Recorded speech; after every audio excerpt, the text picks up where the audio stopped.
coming to you live from the Wallace Civic Center on the campus of Fitchburg State University. It's Hockey Night in Fitchburg here on FATV. I'm John Gugerty, joined by Dan Bullock and Nola Patty. It is Senior Day here at the Civic Center. Dan, one of our favorite days of the year. Always one of the best days here is to honor all the seniors who have worked so hard over the last 4 years, giving all that they have to this Falcon program. And today we will get to honor those 7 seniors who've given so much to the green and gold. Final regular season home game of the season for Fitchburg State. But as we take a look at the two teams coming in, Nola, it's been a very rough week for the green and gold. Yeah, 2 road losses. First off, going to Anna Maria, go down 4-0 in the first 2 periods of the game. The Falcons actually came back and outscored the AmCats 3-2 in the third period, but it just wasn't enough to get the win for them.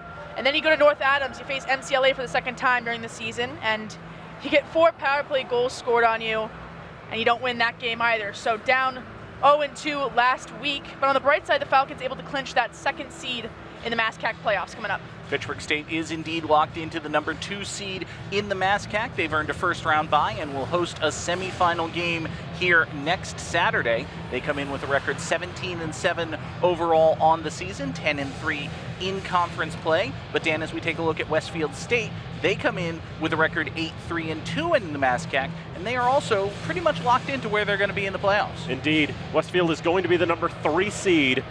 They had a shot at playing today for maybe trying to take that 2 seed away from the Falcons, but lost in a shootout to Salem State on Thursday night. Emile Pichette had a power play goal, Raphael Sagan and Louis Ouellette had assists. Aiden Winslow, 25 saves, but ultimately, in the shootout, Landon Gretorix got the lone goal for the Vikings, and Will Navu making 51 saves to steal that point, a very precious point for the Vikings to take away the hopes that Westfield State could perhaps try to get that first round bye. Now, it's possible for Westfield State to finish in a tie for 2nd place with Fitchburg State today, but if they do finish in a tie, the Falcons are going to have the tiebreaker because the Falcons will have 10 wins this season to Westfield's 9. So Fitchburg State, again, locked into the number 2 seed. Anna Maria is the number 1 in the MASCAC. Those 2 teams will get the first round bye. Westfield State will host a playoff game this coming week, but their opponent remains up in the air. Indeed, it'll either be Worcester State or Framingham State. If Framingham State can get more points against Anna Maria today, the number 1 team in the conference, then Worcester can get on Riviere, the last place team in the conference. Then Framingham will have absolutely earned their way into the playoffs. Otherwise, it will be Worcester who will be making the trip to Amelia Park on Thursday. You mentioned that it is Senior Day here at the Wallace Civic Center. Let's send it down to our public address announcer for the introduction of the senior players and their families. It is Hockey Night in Fitchburg here on FATV. Starting lineups are being introduced. Well, actually, for right the Owls. there, they are introducing the seniors, I believe, for Westfield State and the starting goaltender. Yeah, it is the starting lineups. Our public address announcer, Dr. Robert Hines, doing the honors for the locals. Yep. It was actually the seniors, then Russ DeCosta, the freshman, thought it was the starting lineup, so he jumped forward. But yeah, it is the seniors. Westfield does have 9 seniors on their roster. And now we see the seniors for Fitchburg State. Nolan Sargent honored first. Nolan Sargent, a 4-year Falcon, has played close to 100 games with the green and gold. He's a senior from Littleton, Colorado, majoring in construction management. He's really been a key asset for the team this year. We've seen him step up in so many different ways. So great to see him being celebrated today. Next up is Jeremy Millette. He's a local from Leominster. He's a player, I remember calling his games when he was playing for the Leominster Blue Devils, was an excellent player for Leominster and just continued right where he left off. He did 1-year juniors, came to Fitchburg State maybe with a year left of eligibility, and has been a solid 4-year contributor for the Falcons. Has dealt with some injuries this year, has only played in 11 games coming into today. But Jeremy Millette, another one of those great Falcons who's given so much to this program, and it's always wonderful to see a local kid do so well. Jackson Beater, number 8, is next. senior from Mishawaka, Indiana, majoring in exercise and sports science. He's a player who's definitely worked his way up in the lineup over the years. You know, his freshman and sophomore year, he was getting into a couple of games here and there, but now he's becoming a regular in the starting lines for the green and gold. And it's just a testament to how hard he has worked over the last 4 years. Awesome to see it paying off for him. He's been so clutch in so many different moments this season for the Falcons. Trenton Skaggs, one of the captains for the Falcons, is next. Trenton Skaggs, another 4-year member of this Falcon program. And he's always been playing with Nolan Sargent. Those two are a practically inseparable pair in the D-corps. Skaggs has been an energizer for this team. He's got 2 goals, 10 assists this year. He's also played close to 100 games with the green and gold in his career. And absolutely worthy of wearing one of those C's on his jersey this season.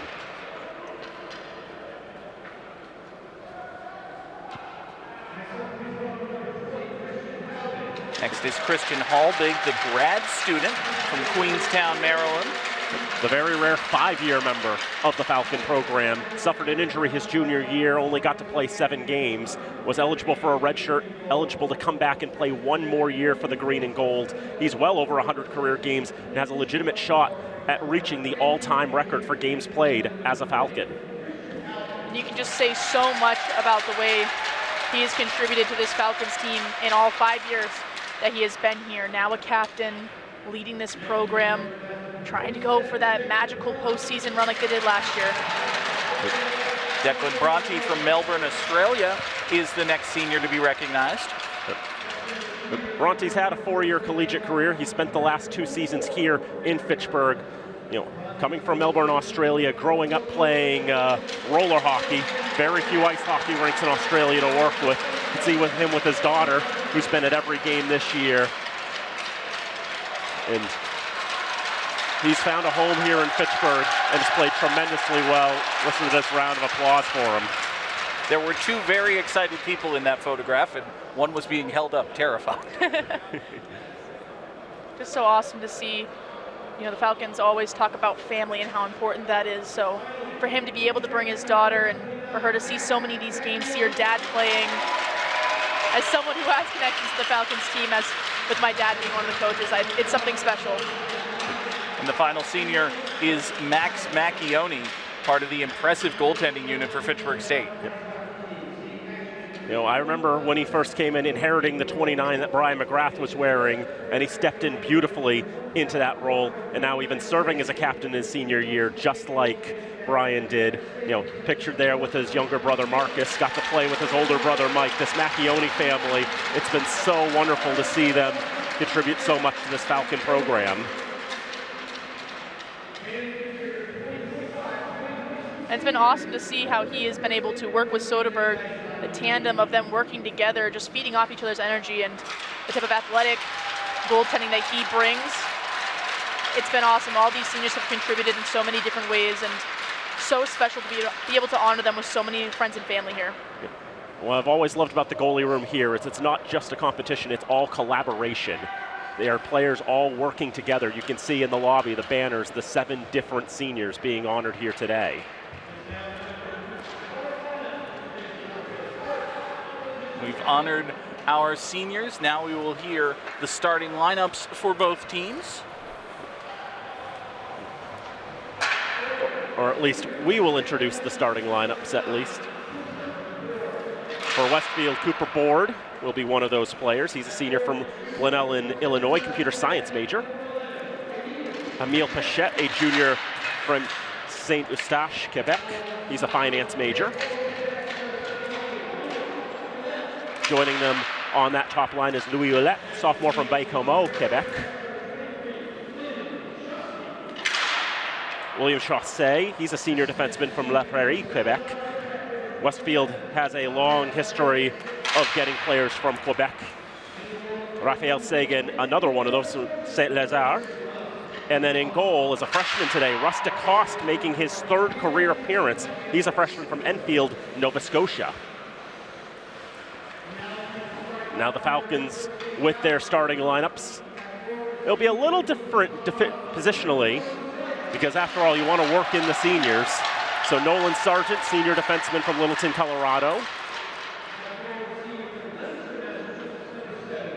Jeremy Millette, senior from Leominster, be one of those starting forwards. And from Mishawaka, Indiana, Jack Saavedra. To fill the rest of that offensive line is going to be Trenton Skaggs. We've talked a lot about how he used to play forward. He's played defense here, but you know, we have so many defensemen who are being honored on senior day. Just not enough room on the D-corps.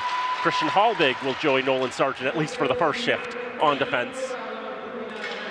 And Max Macchione will be in goal for the Falcons. 7 seniors honored, 6 of them will start. It is senior day here at the Wallace Civic Center. We'll step aside for the playing of our national anthem. It's Hockey Night in Fitchburg here on FATV.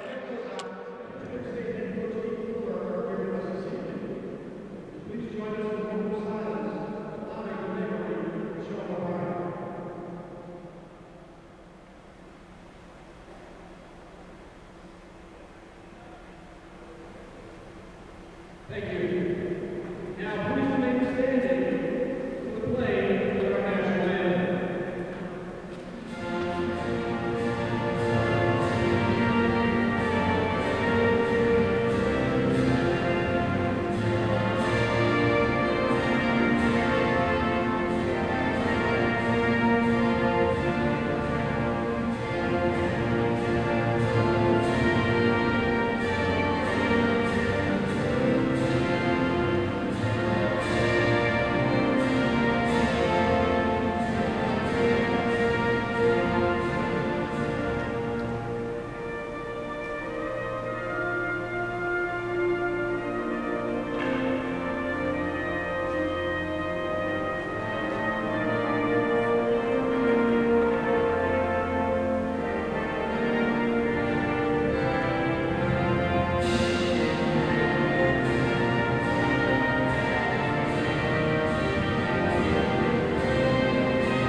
Hockey Night in Fitchburg here on FATV. I'm John Gergety, joined by Dan Bolak and Noah Patty. Before the playing of our national anthem, there was a moment of silence honoring Sean O'Brien, member of the Fitchburg State class of 1978, who passed away this past November. He was a longtime member of the Falcon family. From the class of 78, you know, the same class that Dean Fuller graduated from, so obviously someone that he was close with, someone that everybody was close with. And obviously he will be very much missed. See the display set up in the lobby. That is here at the Wallace Civic Center, just off John Fitch Highway in Fitchburg. Still plenty of seats available if you'd like to come on down. If not, we encourage you to let folks maybe in Westfield or maybe anywhere in this world of ours who may want to watch this game know that you can go to fatv.org/watch-FATV to see all the ways that you can watch this game on FATV. It's going to be a beautiful game of hockey. Yellow jerseys and blue. Dan Bolak, you have the call for period number 1. Thank you very much, Jeremy Millette, to take the draw against Emile Pichette to open this contest. Falcons will win the draw. We are underway from Fitchburg. Nolan Sargent with a touch on the puck. He'll actually be the one taking that third forward spot there with Millette and Saavedra. Puck coming to the right side. Cooper Board moving along for Roulette. His shot is kicked away by Macchione. Jack Saavedra now for Trenton Skaggs behind the net. Rolls it around to Sargent. Sargent will flip it down to the near side into the Westfield zone. Westfield will go back and gather it. William Chaussee will dump it all the way down the ice. It is on target. Macchione's got to put the paddle down and keep that out of the net. Falcons will throw it up ice. Andrei Bondarev for Alexei Fidemonov. He throws it in on Rusticost. He'll stick that one away. Back into the left wing corner. Fidemonov behind the net to the right side. Devin Niles protecting against the boards. Niles able to keep control of it. All the pressure on there. Try to get the shot away. Can't quite pull the trigger. And Westfield will be able to carry it out of the zone. the left side. And now behind the net, Westfield will get to the top of the left circle. Mosclair trying to take the shot, turned aside by Macchione. Round to the left point as Mosclair had come off the ice.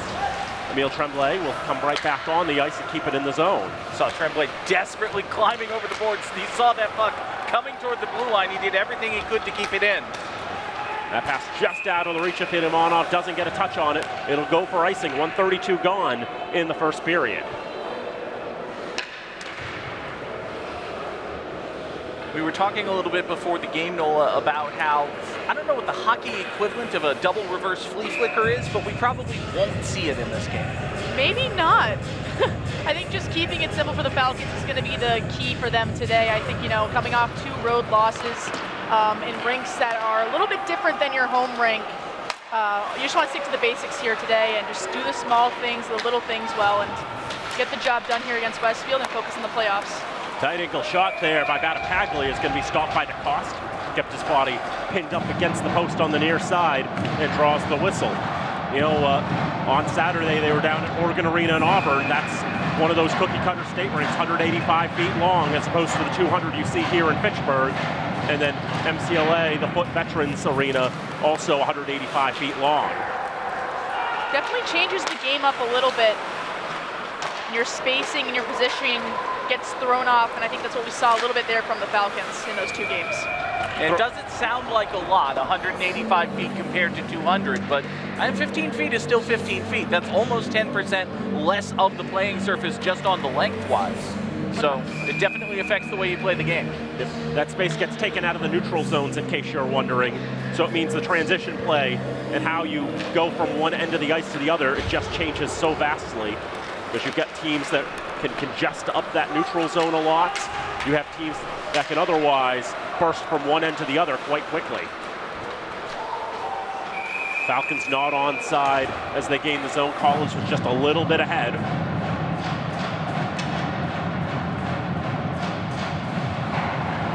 One thing we'll also keep our eyes on in this contest are the special teams. The Falcons in the last 2 games have conceded 7 goals on the penalty kill, including all 4 goals in a 4-0 loss to MCLA.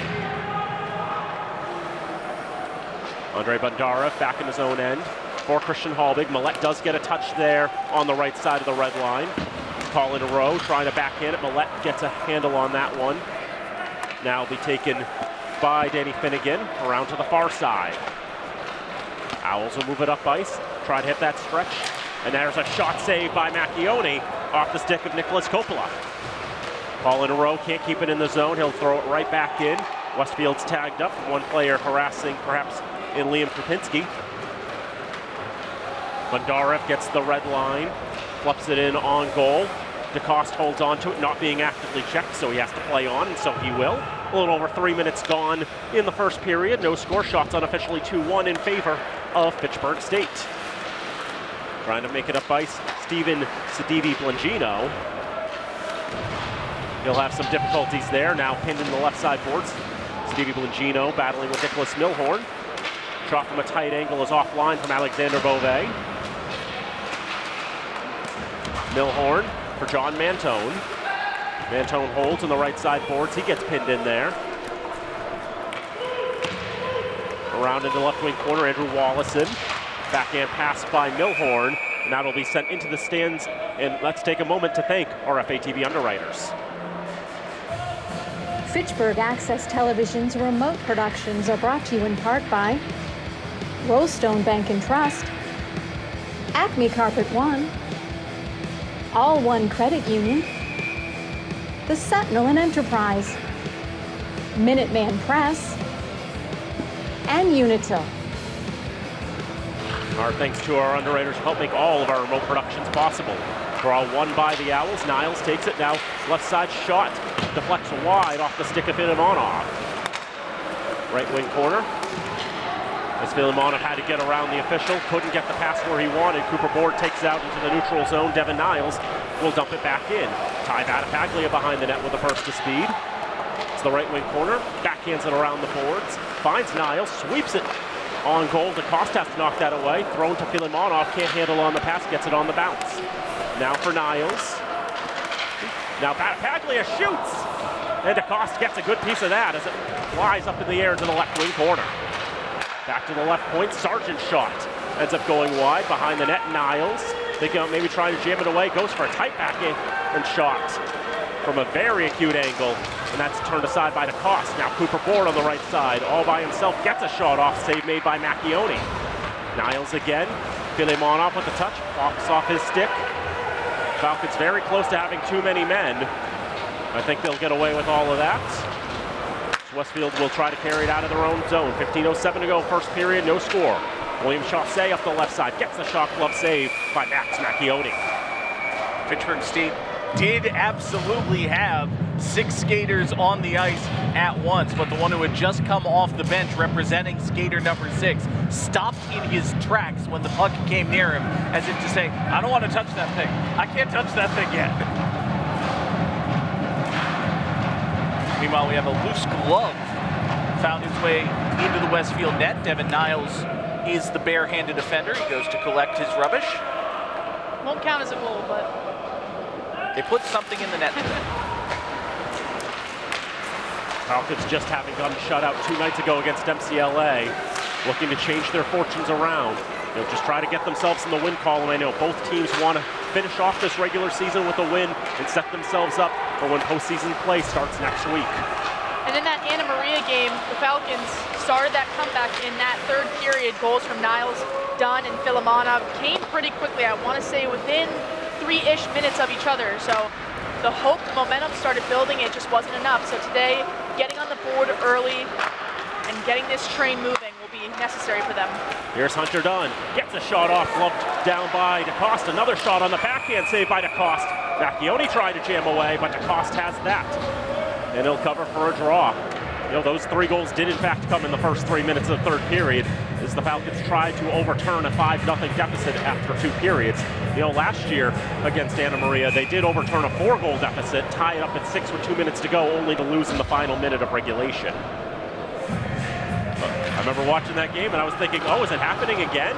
Could it be happening again? It did not happen again. Icing against the Owls right off the draw. You know, you hate to see games like that, but I think it's really important to take those games and learn something about yourself. Readjust things. Right before playoffs, you have an opportunity to take an inner look at your program, what type of hockey you're playing, different mistakes that you made that you want to clean up. I'd say a big one is those penalties. So I think a game like that, you know, you learn a lot from, and you can move along and just keep chugging along to playoffs.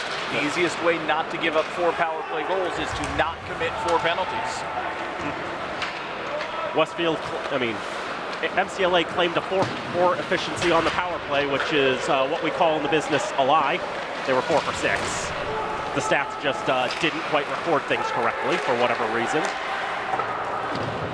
So the Falcons were 0 for 8 on the backhand there in front. They score! They pinballed around at the top of the paint. Emile Pichette is able to put it home. It's Emile Tremblay who's able to put it home. And for the first time all season, the Falcons have given up the first goal at home. There was miscommunication in front. Skaggs and Macchione both went for the puck in front. I think it hit off of Skaggs' skate. Macchione wasn't prepared for that. He was left sprawled out on the ice. Nola, there was nothing he could do. Yeah, it's just an unfortunate bounce for the Falcons. You know, you go down now in the first period. You can't let this rattle you too much. You got to stay consistent in your efforts. Stay out of the box and just keep moving along. Emile Tremblay, the sophomore from Saint Bruno de Montarville, Quebec, with his 3rd goal of the season, in the right place at the right time. And there's a shot saved by Macchione, and the Falcons quickly clear the rebound out of danger. That was a very similar situation. You had an Owl crashing down for the rebound. Macchione had left it dangerously in front of him and finally realized what he had done and got rid of it.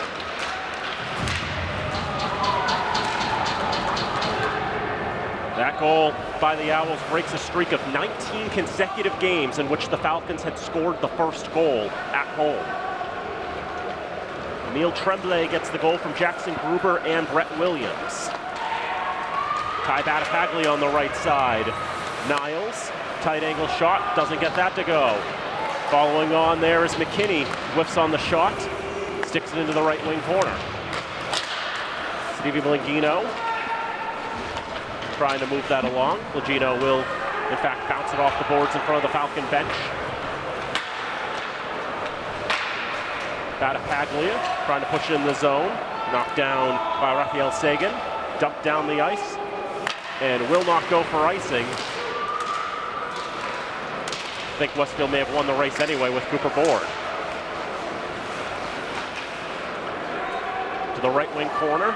Behind the net, McKinney. Battling with Board, in the boards. Battipaglia. Up for Filimonov. Plays as it hops off his stick. Tries to center it. Owls get in the way, disrupt that pass. 11:43 to go, first period, 1-0 Westfield in front. Battipaglia with potential numbers, gets a shot off, maybe looking for a redirection, hits Filimonov's skate and dives right on it. Filimonov gets it back, a shot saved by DeCoste. Now it's Battipaglia on the left side. Gets it across for Filimonov, slightly disrupted, can't quite shoot it immediately.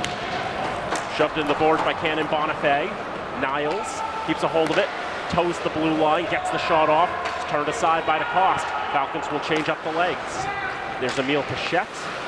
There's two Emiles on this Westfield team. Cannon Bonifay with the moves. Can't get himself comfortable to shoot. Falcons come back the other way. Jackson Collins on the left side will go to the right. Skaggs can't hold it on his stick. Xavier Tremblay in the neutral zone, can't play it on. Hunter Dunn, now for Collins, can't take the shot. Right off his stick. Dunn on the right side now for the Falcons. Tries to shoot through traffic, blocked in front. Second effort goes to the left side. Kelly Coldwater had the last block for Westfield State.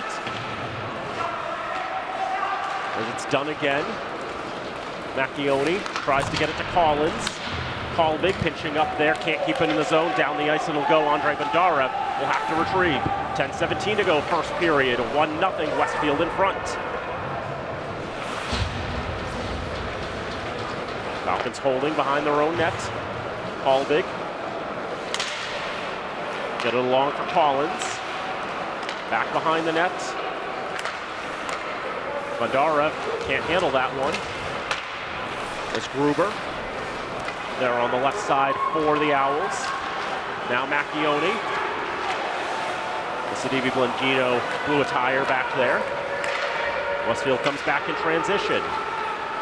Tremblay to the right side. Shot saved by Macchione. And he'll jump on that one and prevent any rebounds from coming out there. The Westfield State Owls doing a great job shutting down the Falcons' momentum by going hard on the forecheck. You can see Christian Hallbig, when he was trying to pull that puck up the boards, had two Owls right on top of it. It makes it hard to break that puck out and get moving north to south. So the Falcons just need to find a way around that, but great job by the Owls to apply that kind of pressure. This is only the sixth time this season the Falcons have conceded the first goal, and now the third straight game where they have too. Their only win coming back on December 9th against New England College. Millette trying to center on the right side, can't find Bronte for Zapata. Now Bronte as they switch positions. Behind the net it'll go. Sidibe Blingino to the right side, out bounce in the neutral zone. Be settled down by Wallison. Tries to back in along, taken by Williams. He shoots and hits the side of the net. Declan Bronte on the far side now for the Falcons. Coming up ice with Zapata. Zapata's just a half stride ahead, and the offside is called. Yeah, you can see Zapata trying to use his speed, entering the zone. And that little late pull by Bronte to pull it back into his body forces the Falcons offside. Looked like they got a good rush going there. Bronte not afraid to join the rush with the Falcons. But it's this little consistency you need to keep building up and just continue pushing. Skaggs wires it into the zone. Westfield takes on the far side. Krapinski on the right for Colin Rowe. Rowe throws that on. Macchione turns it aside. These two teams met twice last year, and Westfield was very much the better team in those two meetings. Winning the first meeting 7-1, winning the other meeting in a 40-minute contest.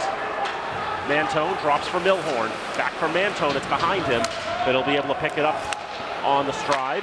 Bondarev keeps it in the zone, shoots that one, it goes just wide. Picked up on the far side by Krapinski. He'll skate it up. Yeah, 3-2 was the final in the other game at Amelia Park last year. Only played 2 periods because the Zamboni door broke. No icing to be coming here. Raphael Sagan moves it on to the near side to Board. Now Pichette back for Board. Board coming with a burst of speed. Good hip check by Bondarev. Thrown right out in front. Dangerous position. Westfield can't get their stick on it. Get him on off. Gains for Bondarev. Trying to rush forward. Can't get a backhand shot off. Bondarev does have it on the boards. Got 2 Owls. Battling there in Pichette and Sagan. Bondarev still keeping control. Try to get back to Niles. He's dispossessed. Sagan gets the red line. Pushes it forward. Looking for Louis Ouellette. Ouellette fighting with Christian Haldig. Out to the neutral zone. Westfield settles. Dumps it right back in. 7 minutes to go. First period. 1-0. Westfield in front. On an Emile Tremblay goal. Bit him on off. Will force the offside as Macchioni was well over the blue line that time. We always talk about the dangers of making him move at the blue line. Limonov there has great hands, but him and Macchioni just off the mark a little bit there. And that's how it feels for the Falcons right now. Some passes just not connecting how they normally do. Turnovers just coming kind of left and right. So just a few things they need to clean up and kind of go back to the hockey that they were playing, just a few games ago. Macchioni off to the left side, done. Shot saved by DeCoste. Collins had it knocked off his stick. Westfield will shoot it in. Macchioni will knock that down. Popped out a little bit there. They may be trying to challenge Macchioni in the rebound control today.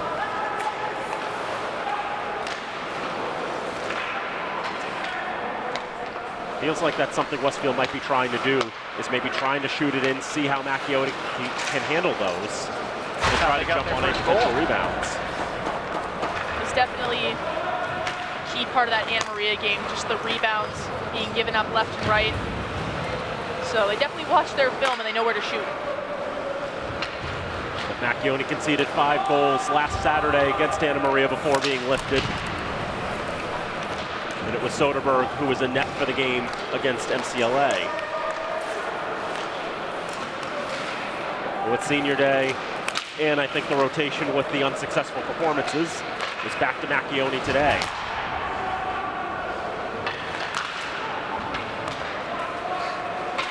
Here's Isaiah McKinney on the left side, blows a tire.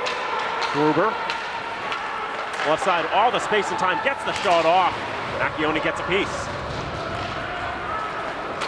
For Zapata trying to come with a burst of speed on the far side. Jack Savadrin laying a hit. Bronte trying to backhand it along. Fitchburg versus Westfield, always an exciting game no matter what.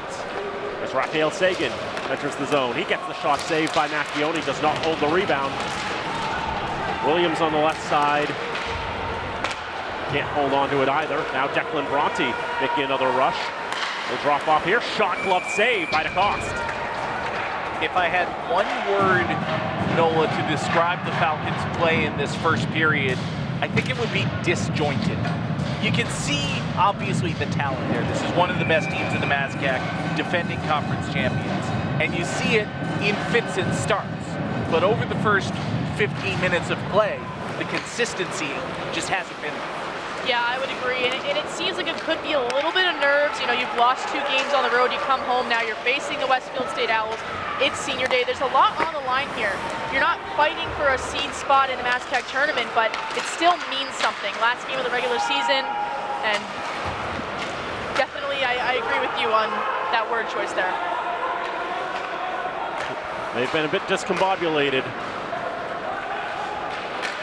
Besides that 3-minute flurry, to start that third period against Anna Maria, the Falcons have been held scoreless since that 6-1 win over Salem State just 9 days ago.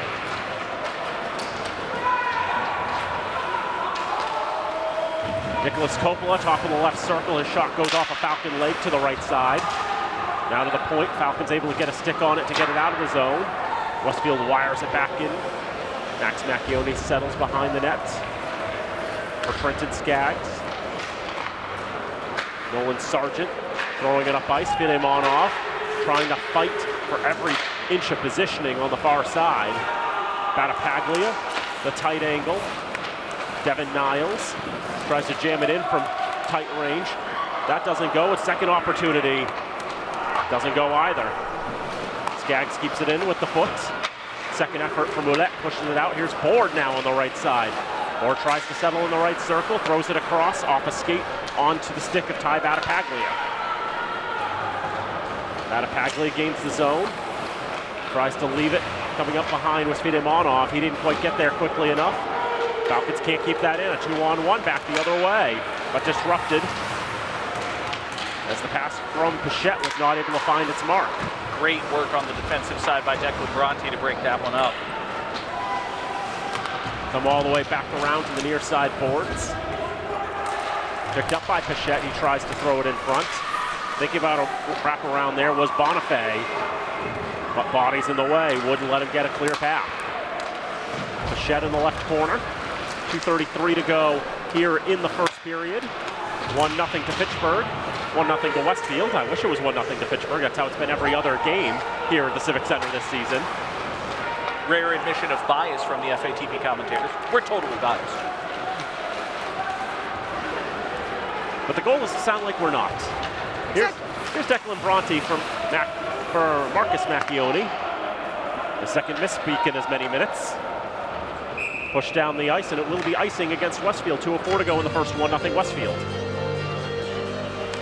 Let's take a look at some of the very physical action that has taken place in this first quarter. You see first period. You see Filemonov driven down to the ice there. There's a hard hit into the boards on Cooper Board. How about that? I mean, it's going to be a physical game. We know that the MASCAC is a very physical conference, so this is nothing out of the ordinary. It's just a matter of the Falcons coming back with that physicality and being able to play some hits themselves, which we know they can do. Nice shot off the draw, stopped by DeCoste. See Aiden Winslow banging against the glass there, supporting his fellow keeper. Winslow's the normal starter for the Owls, but taking a seat today.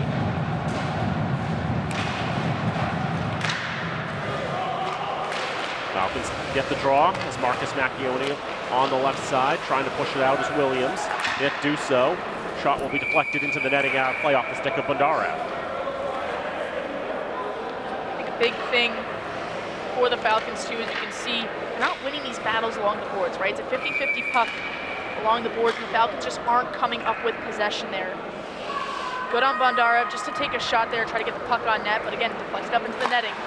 The Owls doing just a great job defensively, shutting down anything the Falcons are trying to create. Up the near side with a burst of speed there was Thomas Riley. Leave it for Brett Williams. On to the right side at the point, a shot will ricochet into the left wing corner. Halbig moving along the left side. Could not be kept in there by Kelly Coldwater, the freshman from St. Louis. Will be charged with an offside.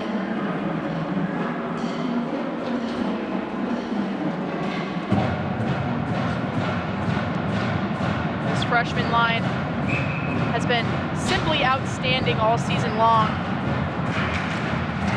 I know we keep mentioning it's been a rough 2 games for the Falcons, so a goal from this line here would be very good for the Falcons. Build a lot of momentum. Coppola with a shot that goes wide. Comes out the boards out of the zone. Westfield has to tag up. Falcons push it blue line to blue line. Westfield takes it back the other way. Krupinski and a shot changed direction on the way. Macchione able to get the pads down and make the stop. Thrown in front. A shot by Krupinski blocked again. Can't be kept in by Sagan. The Falcons coming back up ice. Filemonov trying to get it to Devin Niles. Delayed penalty coming, and it's going to be against Fitchburg. Falcons will get the touch up with 32.2 to go in the first. And Westfield will have the first power play of the night. So a cross check going here to Niles, and this is something we talked about, staying out of the box. I didn't necessarily see this, so I wanted to see that again here. Yeah, you can just see that stick horizontal, straight up into the neck there. Almost looked like he was trying to just release his hand off the stick, didn't get it off quite in time. So the PK unit being tested yet again for the Falcons. The Falcons' penalty kill for much of the season was top 10 nationally. They fall into 44th. Shot from the left side by Sagan, stopped by Macchione. And you can see the pushing and shoving, the anger and the frustration. Nola, we've talked so much about the success Fitchburg State has had this season, driven especially by their freshmen. As they've struggled here toward the end of the regular season, I wonder, is fatigue maybe part of it? This is the first time these guys have played this hard, this rigorous of a schedule? It's a long season, and that for sure could be a factor. And I think also, too, knowing playoff time is coming up soon, it could be nerves. It was a great save there by Macchione as he dove to his left. Made a strong save on the original shot. The rebound bounced into the right circle, and he dives across to stop the second effort. And those are the saves that we know Macchione to make. This is just another day in the office for him. Just look how absolutely athletic he is in that crease. So great to see him starting to get back into the rhythm of his game and his style of play. Westfield wins the draw. In the right circle, trying to get a shot off on that right side late in the frame.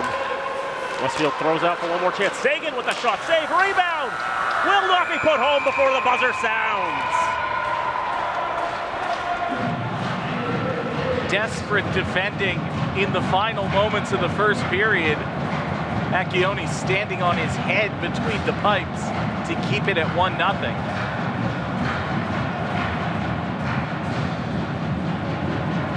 Westfield shows themselves to be the better team in the first 20 minutes of play. And this Owl team, you know, they want to make a statement today. They hope to be back right here 7 days from now taking on this same Falcon team. And they want to show that they are not scared of what the Falcons are bringing. The Owls have some work to do, but it is in their hands. They want to plant the thought in Fitchburg's head, hey, we're better than you. We just came into your house and beat you. And through 20 minutes, Nola, they've done just that. They are, as Dan said, the better side here today. Absolutely. They've just been outworking the Falcons in so many aspects. We talked about it, battles along the boards, 50-50 pucks, and the Falcons have had some good opportunities offensively, just not able to tuck one home yet. So they now go into this second period, 1, down a man, 2, down a goal. And one interesting note too, both of these teams have the exact same record when leading after 20 minutes, 9-0. Fitchburg has not lost a game in which they led after 20, neither has Westfield State. The Falcons are going to have to change that narrative if they want to come away with a victory today. Still plenty of hockey to play, 2 periods to go. We will take the rest of the intermission break with the players, but come on back. It is senior day, it is hockey night in Fitchburg, and it is on FATV. Back here at the Wallace Civic Center on the campus of Fitchburg State University, where Fitchburg State trails Westfield State 1-0 as we get ready for the second period of action here on FATV. I'm John Grudy, joined by Dan Bolak, Nola Patty. Nola, as we take a look at some of the highlights of the first period, it was a really difficult first 20 minutes for Fitchburg State. Yeah, just some unfortunate turnovers for the Falcons, shot opportunities, taking good shots on goal, just not getting them in the net. Just the rebounds on defense for the Falcons were catastrophic in the fact that they got, the Westfield Owls were able to get 1 goal off a pretty wide open rebound. But yeah, it's not like the shot opportunities weren't coming for the Falcons. You can see that was the goal for Westfield there. A rebound just bobbling out in front of the net. No one able to take hold of that off the skates of Trenton Skaggs. But for the Falcons, just so many opportunities not going their way. And it just felt like they were a little discombobulated, not really connecting passes well, not really laying their hits down properly, just different things like that. And really, Dan, if there have been 2 bugaboos for Fitchburg State, not just over their past 2 games, but over the season as a whole, they've been rebound control and penalty minutes. and both of those came up in that first period. Falcons committed a penalty near the end of that first period, and in the 32 seconds that Westfield had the power play, they looked really good. A lot of high danger chances. Macchione and the defense strong enough to keep them out and keep it to 1 goal, but they're not putting themselves in the best position to succeed right now. Here you see the green and gold getting ready to take the ice for the second period. Again, Fitchburg State is locked into playoff position as they look to defend their MASCAC championships. They will be the number 2 seed.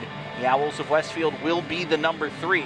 There's a very distinct possibility that these two teams will meet again next Saturday right here at the Wallace Civic Center, a game that will be right here on FATV.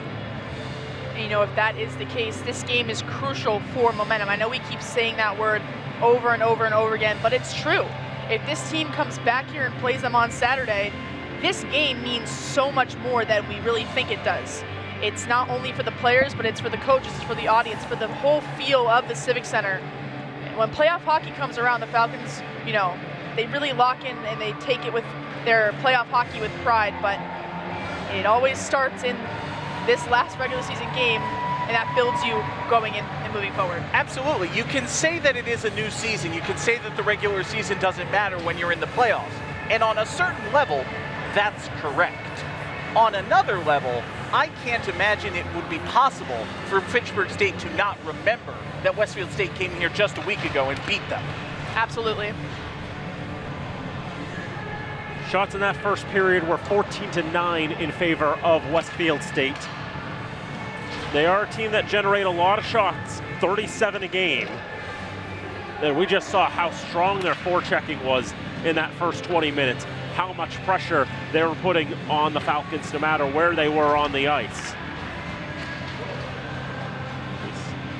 I was impressed with what I saw out of this Owl side, and now the second period starts with 1:28 on the power play for Westfield State. John Grugerty's got the call for period number 2.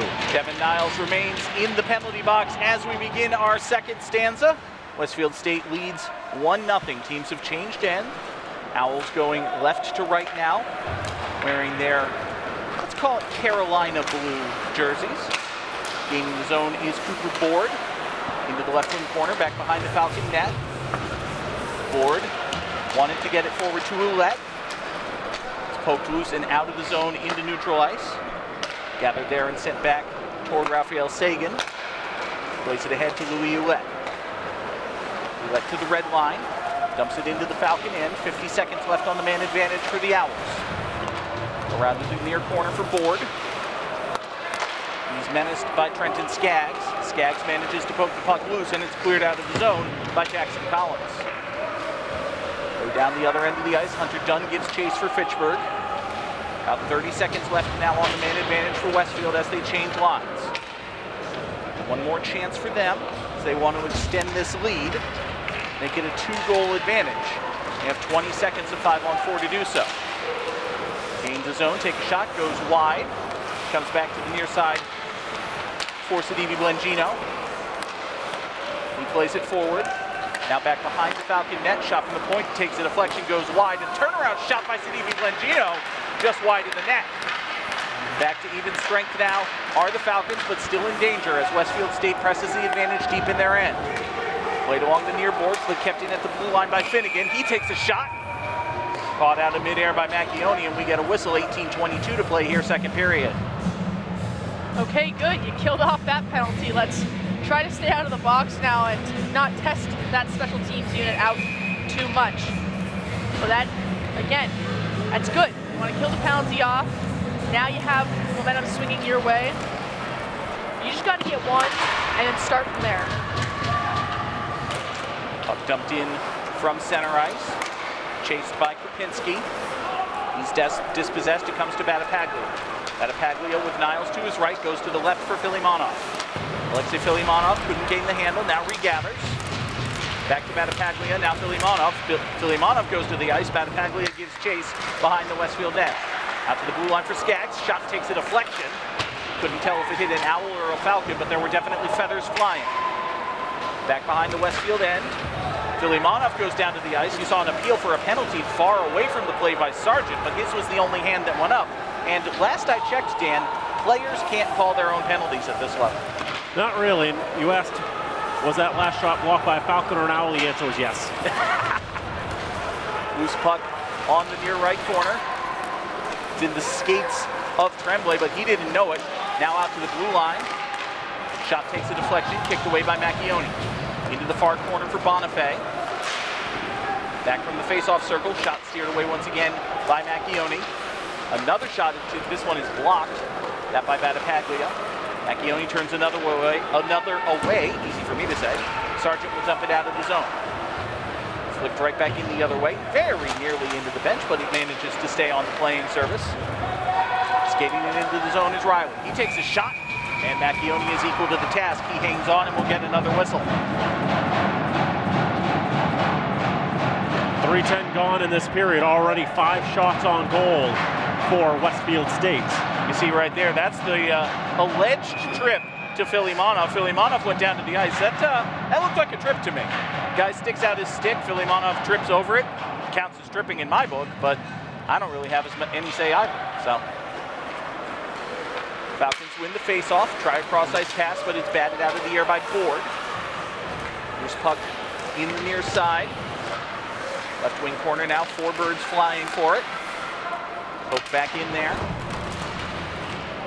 Cleared out to the blue line. Bronte wasn't able to keep it in. Now a chance for Westfield going the other end. Ford didn't like the shot, pulls up, takes a big whack from Nicholas Milhorn, and he loses the puck. In retrospect, I think he probably should have shot. Bondarev, cross ice for Milhorn. Into the Westfield State end. Pressure applied by Sidivi Blengino. John Mantone. Back to Milhorn. Shot in and steered away. And now here come the Owls going the other way. 3-on-2 for them if they hurry. Backhand pass. Couldn't tell if that was a pass for roulette or a very slow shot. It wound up going wide of the net, found neither of its possible targets. Sent back behind the net by Emil Pichette. Gathered there for Fitchburg. Andrew Wolozin sends it ahead to Jackson Collins. Collins gains the blue line. Centering pass picked off by an Owl and sent right back out of the zone. Mantone couldn't keep it back in. 2-on-1 now for Westfield State going the other way. Shot goes high and to the right. Wound up not being a shot on target. Wolozin lost the handle in the middle. Dangerous for a moment. Jackson Gruber couldn't capitalize. His centering pass finds no one in particular. Riley takes a hit at the blue line, sends the puck in behind the Fitchburg net. Fought for in the far side end. Emil Tremblay is there for Westfield State, but it's poked out of the zone by Mantone. He'll head to the bench for a fresh set of legs. Falcons change skaters. 14:55 to go here, second period. Westfield State still leads 1-0. Been pretty even over the last few minutes after the Falcons managed to kill off that penalty. Leaning the blue line is Brett Williams. His pass finds Boss Claire. Now skating in front, shot goes wide of the net, off the stick of Colin Rowe. Another shot is snatched out of the air by Macchioni as he does nearly a full split. Just able to knock that one up into the netting and out of play. So many high danger chances that the Owls have gotten. There was a great one there. Macchioni just able to get his hand on that one and punch that away with the glove. Falcons puck watching just a little bit too much there. Almost another goal there for the Owls. Shot took a deflection, trickled in on Macchioni, but was steered away. Now cleared out of the zone for Fitchburg State. Unable to keep the handle, it's regathered by Westfield. Rowe is very offside. His shot was saved by Macchioni. It wouldn't have counted either way. Liam Krupinski was, 3.5 body lengths ahead of him. Just some miscoordination there. Some of the high danger chances I've been seeing the Owls take and all of that, it almost feels unfair that they're only up 1-0. Macchioni's trying to get the attention of the officials. The clock is running. I think they lost a good 10-15 seconds there. It's down to 13:56. Officials will get together, try to figure out what it should be at. I also want to mention how I've already seen maybe 3 or 4 times in this game the Falcons aggressively pinch and be unable to keep the puck in the zone, leading to an odd man break back the other way in high danger. They'll put the clock back up to 14:08, so 14 seconds returns to the clock, or 12 seconds returns to the clock. And along with that, you know, Westfield getting those odd man rushes. I'm not seeing the forwards hustle back quick enough to try and break up that odd man rush. So it's just small effort little things. Now another chance for the Owls. Krupinski gains the line. His shot goes high over the glove of Macchione. Into the far corner. Collision sends Owls and Falcons tumbling to the ice. Now a shot off the stick of Sidivi Blengino. Steered away by Macchione. Sargent gives chase in the corner. He takes a hit from Colin Rowe. Gets the puck forward for Jeremy Millette. Millette tries the board pass to himself. Sidivi Blengino had the angle, and he gathers for the Owls. He is whacked off the puck. He comes to Saavedra, a chance for the Falcons. Shot and a save. Russ DeCoste with his toughest challenge of the period, but he hangs on to it and draws the whistle. See Buntarev not happy with the fact that that shot was saved, but it was an incredible setup for the Falcons. Zapata comes in, lays a great hit.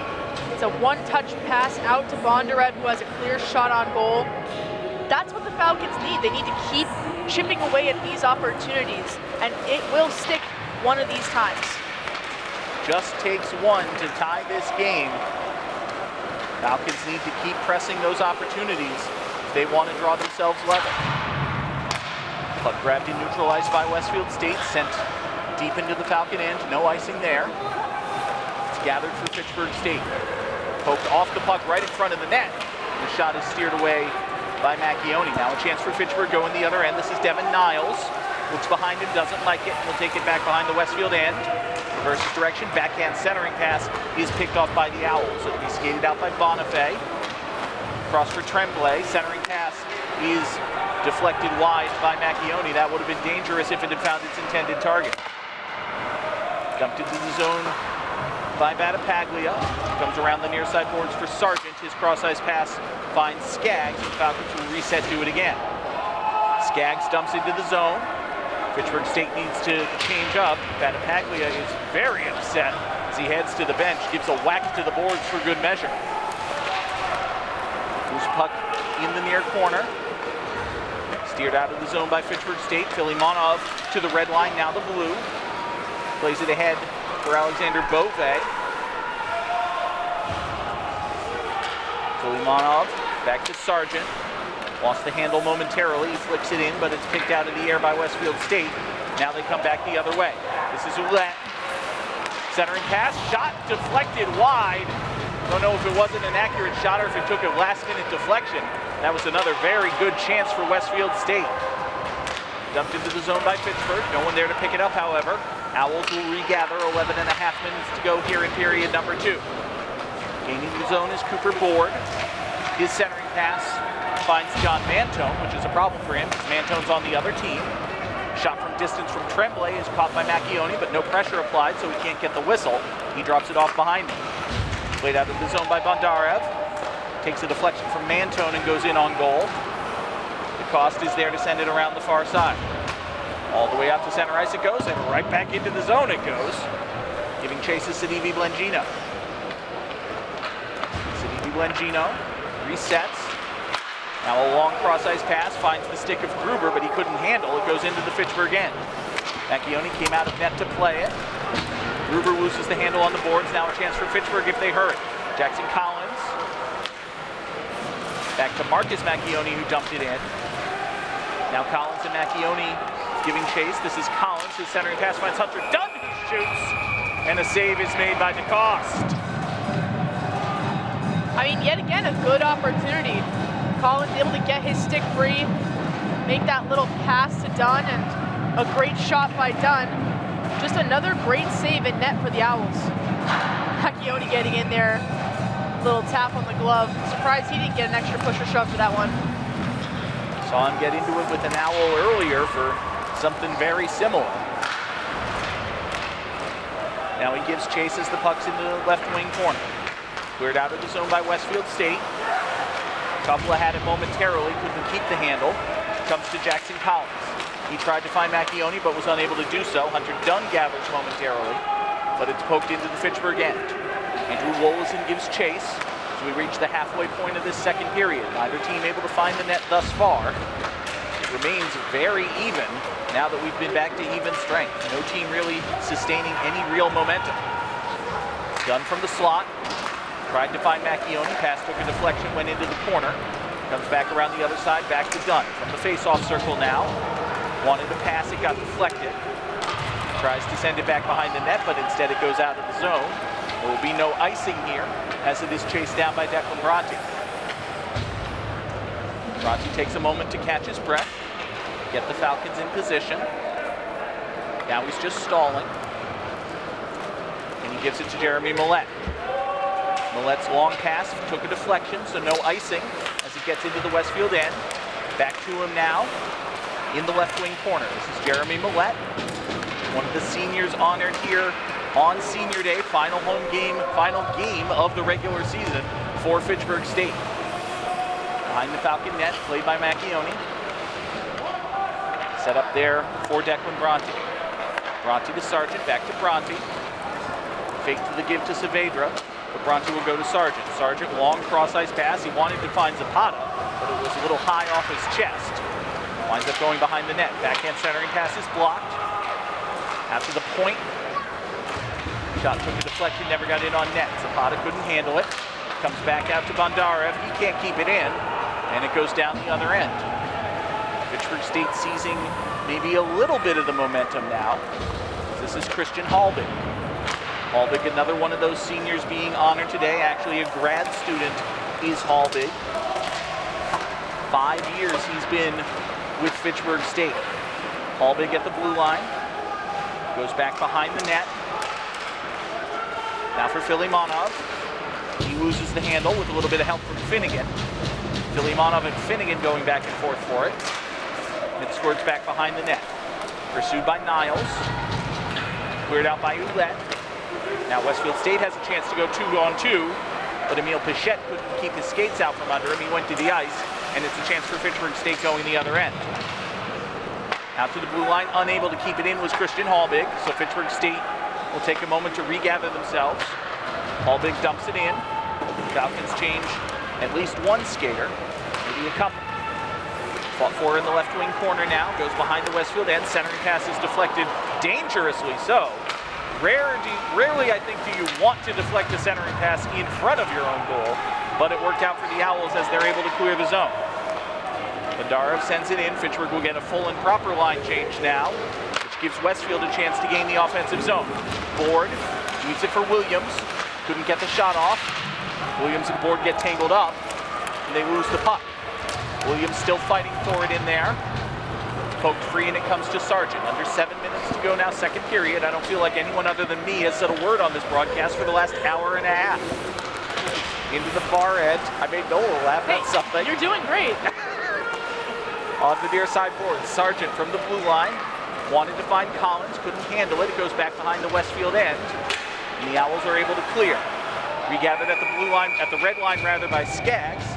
He dumps it in a manner that draws a whistle, and for the love of God, Mr. Bolek, please say something. Yeah, it's been pretty level. Still 1-0 Westfield, 6:35 to go, second period. Westfield hasn't gotten a shot on target in a good several minutes, it feels. But we saw a lot of chances here and there.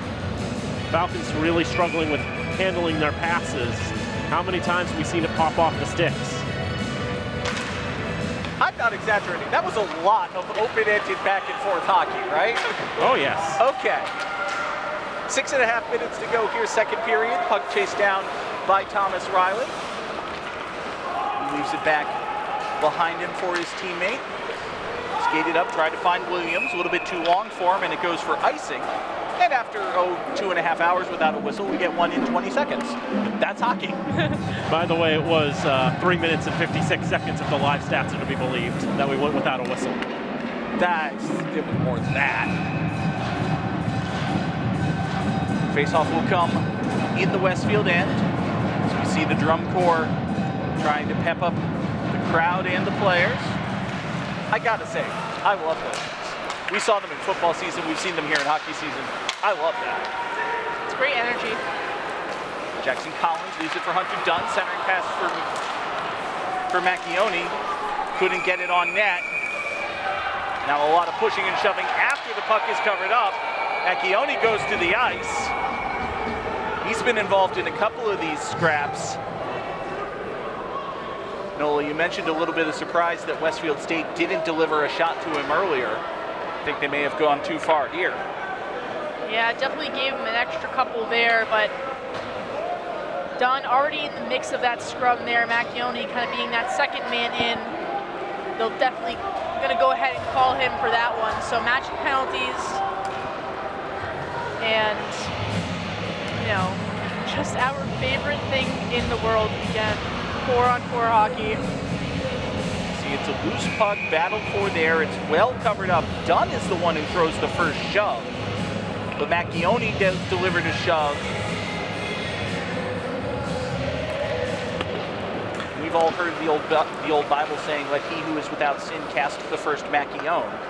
Unfortunately, there was sin for Westfield State, so Kelly Goldwater will serve 2 minutes as well.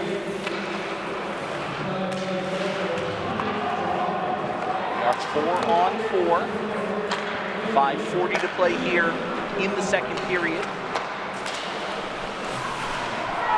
Andre Bondarev lost the handle. Comes along the near side to Sagan. Tremblay gains the zone. Now back to him. Great deflected save. Macchione is facing the wrong way after he made that save. Board unable to capitalize. Desperate moment there on defense for Fitchburg State, but they're able to withstand the pressure. Got the puck back into the Westfield end, but lost the handle. Owls will reset. Halfway through the 4-on-4. As Besclair leaves it for his teammate, now back to him. Besclair back to Thomas Riley now. Over to Finnegan. Westfield State putting on a lovely demonstration of ice skating. I thought we were playing hockey, but you know, we'll get there eventually. Back behind him now for Riley. He'll skate forward, gain the zone, play it off the boards to himself. 30 seconds left on the 4-on-4. Goes back behind the Fitchburg net. After the point for Besclair. Tries a shot, but it's deflected by Hunter Dunn. Deflected in such a manner that takes it out of the zone. Sent right back in by Riley. 15 seconds now on the 4-on-4. Going the other way with it is Trenton Skaggs. Skaggs going 1-on-4. Gets a shot off, but not a very good one. It's steered to the right side and away by Russ DeCoste. And we are back to even strength. Great rush there by Skaggs. We know that he's one to grab the puck and go. So definitely try to show off some of those moves, especially here on senior night. Whistle came just as soon as the Owl touched the puck. I think we're going to get another penalty. This is Emile Pichette going to the penalty box. And the Falcons have to capitalize here. Get the power play out there. This is a unit that has been so good for the Falcons, especially in the beginning half, middle half of that season. You can see. There's the chalk there on the back of Hallbig by Pichette. Can't do that. It's a stick, not an axe. Now a chance on the penalty, on the power play rather, for Fitchburg State. Devin Niles moves it back for Christian Hallbig. His cross-ice pass finds Alexei Filimonov. Now Hallbig again takes a shot. Deflection and then knocked down by DeCoste. Fought for in the right wing corner, comes to Hallbig at the blue line. He leaves it for Hunter Dunn. Dunn finds Filimonov, his shot goes wide. Niles unable to keep it in. 80 seconds or so left on the man advantage for Fitchburg State. Niles regathers, gains the zone. Back to Filimonov. Cross-ice pass for Battipaglia. He shoots. Save made. Dangerous rebound, but nobody there to pick it up. It's cleared out of the zone. Hallbig jumped into the slot trying to grab it, but it was cleared out right to where he was standing. Westfield being very aggressive on this penalty kill. You can see they're sending one guy out to that shooter. Just trying to eliminate any of those pass opportunities. Couple is forced a turnover here. He's 1-on-2 and he's drawn a penalty. He was in on goal. Referee's hand goes up. That's great work by Nicholas Coppola. Even if nothing comes of it, he's drawn a penalty, killed off the rest of the power play, given Westfield an advantage. That's fantastic. And that's just unfortunate. The turnover from Filimonov and then the desperation play to try to strip the Owl of that puck there, as you can see, just coming in. Trip right there, gets the blade of his stick underneath the skates there. So Falcons, who could have had a pretty great opportunity to tie this game up, will now play some more 4-on-4 hockey before they're forced back to the PK. Dan, that wasn't too far away from being a penalty shot. It was pretty close, but I think just the fact that the two Falcons were just immediately behind Coppola, right on his back, maybe just not enough clear space to give the penalty shots. Still 2 minutes for tripping. Will be served. Macchione snatches the puck out of the air. Draws a whistle with 2:19 to play here in the second period. And I think a big thing is that the Owls know that the Falcons are flustered. They're frustrated with how their last 2 games went, and they've done their film assignments. They're playing the way they're supposed to be playing. And they understand the pressure that is on the Falcons right now to win this game. And so they're just utilizing that to their advantage now. Shot from Finnegan was gloved down by Macchione. Now the other end for Zapata levies a hit into the boards. An Owl's stick goes flying. Just 7 seconds left on the 4-on-4, after which Westfield State will have a power play for about 1 minute and 13. We are in that situation now. 5-on-4 to the Owls. Fresh out of the penalty box is Pichette. He takes a shot and it goes high off the boards. Back to him. Now along the near side. Back to Pichette. Unable to keep it in was Ouellette. Westfield State will need to reset. Still about 50 seconds for them on their man advantage. Cooper Board gives chase along the near corner. Laid back behind the Fitchburg net. Nolan Sargent for the Falcons tries to clear it out. Loose puck in front. Steered out of the zone. Well winds up going in on net. Call that a shot on goal. Unofficially, that is 23-17 overall in favor of the Owls. Westfield State gains the zone. Macchione comes out of net to play that one. Worked out well for him. Board played it along the wait for it, boards. But then he was dispossessed by the Falcons. Cleared out of the zone by Hallbig. Just 10 seconds left on the penalty kill now. Fitchburg State has indeed successfully killed off their own 4-on-5. We're back to even strength, almost 30 seconds left here in this second period. Dumped into the zone. Macchione wanted to play it to a player, but then thought better of it. He'll draw a face-off to his right with 28 seconds left to play here in the second frame. So another penalty killed off for the Falcons. Had a little bit of a power play there before that second penalty on Filimonov was called. They had a couple good looks, but Westfield just really blocking up the shooting lanes for the Falcons and getting in the way. Niles will step in to take the face-off for Fitchburg. He will do so successfully. Devin Niles ahead to Alexei Filimonov. 20 seconds left in the period. Filimonov goes to the ice. Niles is behind him. Hallbig at the blue line. Cross-ice pass. Shot from the blue line, took a deflection, went up into the netting. We'll get another face-off with 13.6 to go. You see there Andrei Bondarev just making sure the stick is exactly the way he likes it. Very particular he is. One more chance for the Falcons. 13.5 seconds, but the face-off is won by Westfield State. Controlled back behind their net and cleared out. Maybe a chance for Tremblay in the dying moments. 5 seconds left in the period. Centering pass. Couldn't get the puck handled. Would have been a very good opportunity for Colin Rowe, but he couldn't get the puck down. No shot comes of it, and we'll go to the locker rooms still 1-0. Noah, I think both teams feel pretty upset that they didn't get a goal in this second period. I think absolutely. Trading off great offensive opportunities, great saves by the goaltenders. They would have liked to put at least one up for their team, but this one's going to come down to the third period, and we're going to see who really wants this win more, and that's what it's really going to be. I think the Falcons have been fortunate to keep Westfield to just one goal, giving up all the opportunities. Meanwhile, on offense, it's very challenging for the Falcons to transition, to get their way up ice.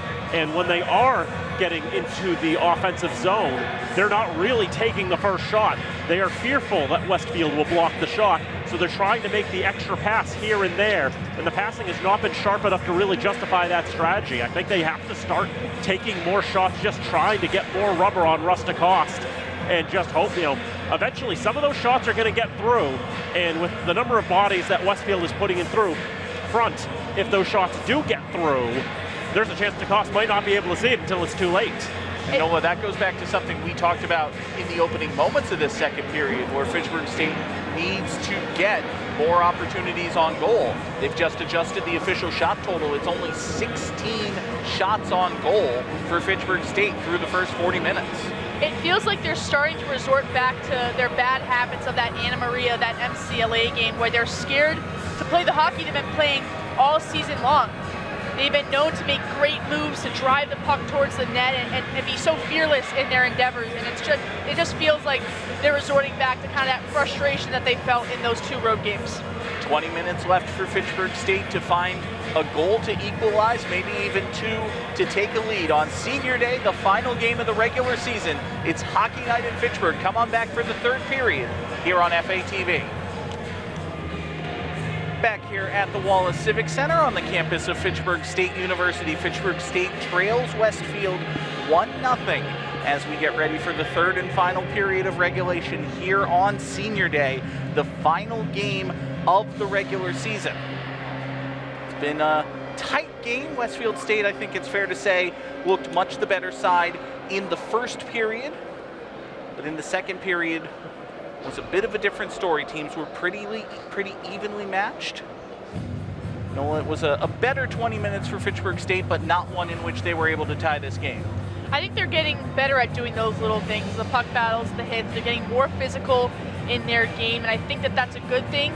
They've had so many opportunities. We're like, oh, so close. Even one, kind of later towards the end there. A couple penalties here and there, not much to give, as you mentioned. No score in that second period, so it's really going to come down to this third period now. Dan, Fitchburg State had a golden opportunity. They had the power play, but a good shorthanded play by Westfield drew a penalty, and that really took away the biggest chance Fitchburg State had in that second period. Maybe just sort of sleepwalked on the reset, gave up a break to Nicholas Coppola. He was able to draw a penalty to kill off the rest of that power play for the Falcons. They've had a couple opportunities. 16 saves for Rusticost, 26 saves for Max Macchione. And you can see there's the opportunity there. Coppola taking the puck away and drawing that penalty. Westfield has had so many chances. Macchione's played tremendously in goal today. There have definitely been some scary moments. But Fitchburg is fortunate that Westfield only is leading this game 1-0. For the Falcons, it has definitely been a bit of adversity down the stretch. I was just talking with assistant coach Chris Kine during the intermission. And all the great teams the Falcons have had, they've had some stretch of adversity somewhere. Maybe this is that stretch now, but it's all a matter of breaking out of that stretch and trying to get themselves back on track, get themselves where they've been all season long. They have 20 more minutes of the regular season, plus any possible overtime if they're able to tie this one up. But just 20 more regulation minutes to get right before the playoffs. Fitchburg State will play next Saturday right here at the Wallace Civic Center. That is carved in stone. They are the number 2 seed. It is possible, some would say probable, but it is definitely possible that they will be hosting these Owls again just 7 days from now. Westfield will have a quarterfinal game on Thursday. They'll be either taking on Worcester or Framingham. And if Westfield wins that game, they'll get a return trip right here to the Civic Center 1 week from today. If Westfield were to fall at the first hurdle, then it would be the winner of the 4-5 matchup. Those have also been carved in stone. Salem State is the 4, MCLA is the 5. Two teams the Falcons had to vanquish in the MASCAC playoffs last year.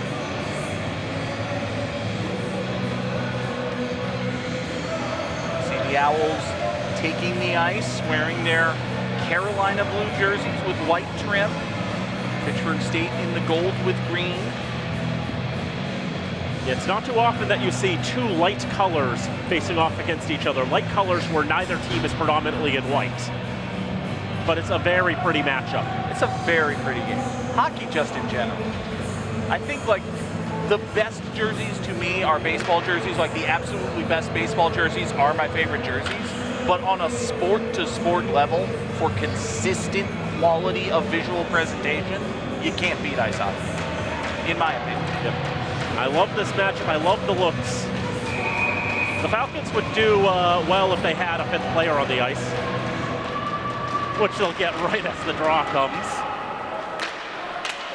So a little awkward, and Hunter Dunn starts this third period with Niles and Batapagli as Filimonov was missing in action for some reason. Falcons go left to right in the third period of action in the goals. And Westfield State will be going from right to left in this third period. Here is Dunn. Bounce off the boards for Sargent. Tries to get a pass off, intercepted by Cooper Board. He's been everywhere for Westfield today. The senior from Illinois. I swear he did not sit down for the second period. Wish they tracked ice time here at this level. Hunter Dunn turning around, trying to get a shot through a couple hours. There's a great chance there by Niles. That's turned aside by DeCoste. Took several minutes for the Falcons to get their first shot on goal in the second period. They get their first shot on goal in the third in the first minute. That'll be shot in from outside the blue line and gloved down by Macchione. Fitchburg with fresh legs on the ice. There is Filimonov. He'll have some different line mates for this shift. He'll be working with Collins and Macchione. Dumped in and settled down by Christian Haldig. Macchione trying to feed it forward, wanted to find Collins. But now comes back to Collins, back in his own end. Haldig will go to his left, stretch it up for Filimonov. Filimonov trying to make the moves. He's got an Owl draped on his back there, and Steven Sedivi Blangino. Now Macchione with a touch on, nothing more than that. Westfield gets it out of the zone. Xavier Tremblay to the left side, and that will be sent into Macchione's glove. And a stop play with 18-17 to go in the third.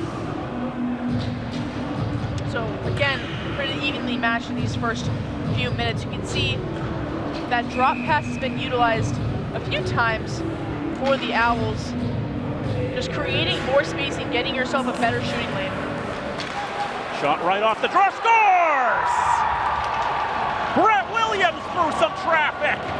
And Westfield makes it a 2-0 lead.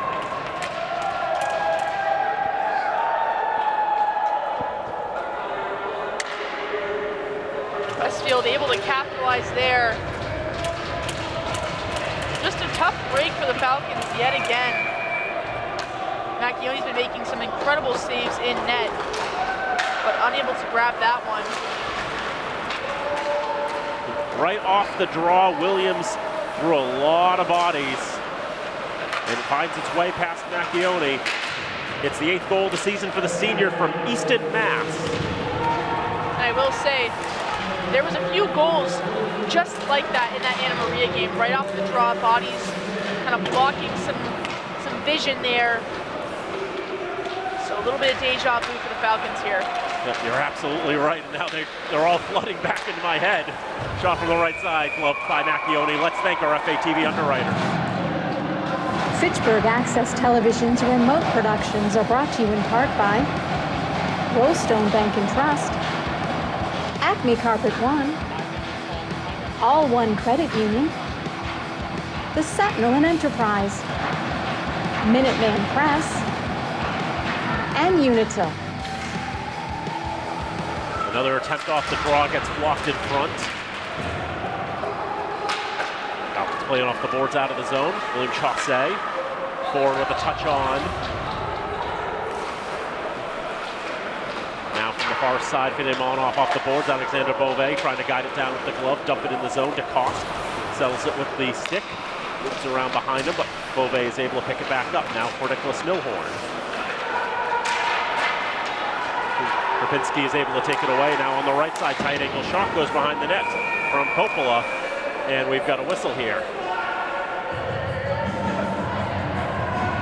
souvenir for a tiny child along the near side. Rode the boards, ran over the glass. Face-off comes to the right of Macchione. He's made 29 saves tonight.